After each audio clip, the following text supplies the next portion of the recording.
ரூபாய். தமிழக சட்டசபை தேர்தலில் 108 இடங்களில் வெற்றி பெற்று தனிப்பெரும் கட்சியாக உருவெடுத்தது விஜயின் தமிழக வெற்றி கழகம். விஜய் தான் போட்டியிட்ட 2 தொகுதிகளில் ஒன்றை ராஜினாமா செய்ய வேண்டியுள்ளதால் அக்கட்சியின் பலம் 107 உள்ளது.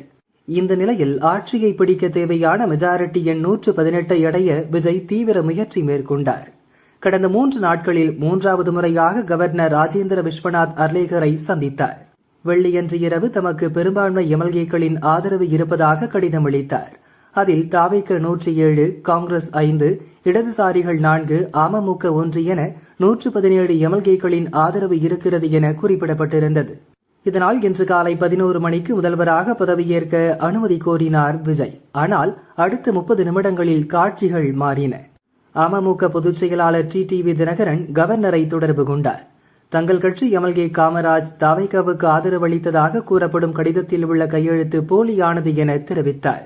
இதற்கிடையில் டிவிகே தரப்பு காமராஜை தொடர்பு கொள்ள முயன்றும் பலனில்லை.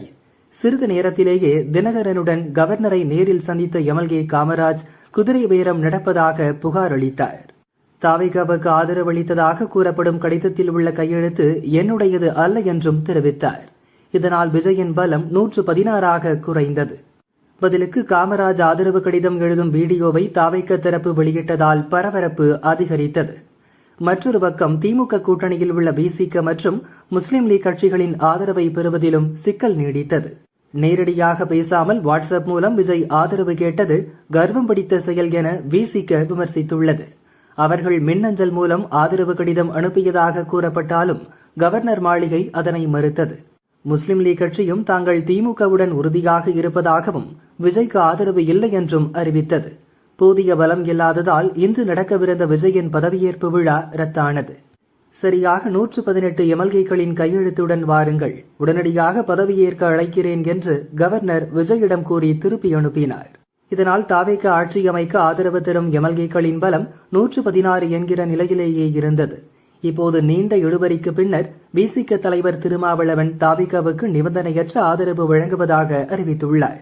இதற்கு முன் திருமாவளவனுக்கு துணை முதல்வர் பதவி, விசிக எம்எல்ஏக்களில் ஒருவருக்கு அமைச்சர் பதவி கேட்டதாக தகவல் வெளியானது. அது உண்மையில்லை என்பதை நிரூபித்துள்ள விசிக எந்தவித எதிர்பார்ப்பும் இல்லாமல் தாவேக கூட்டணியில் இணைந்துள்ளது. இதைத் தொடர்ந்து இந்திய யூனியன் முஸ்லிம் லீக் கட்சியும் ஆதரவு தந்தது.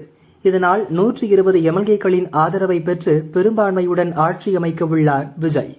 இதற்கிடையே தாவேக குதிரை பேரம் நடத்தியது என அமமுகவினர் புகார் அளித்துள்ளதால் கவர்னர் என்ன முடிவெடுக்கப் போகிறார் என்கிற எதிர்பார்ப்பு எழுந்துள்ளது.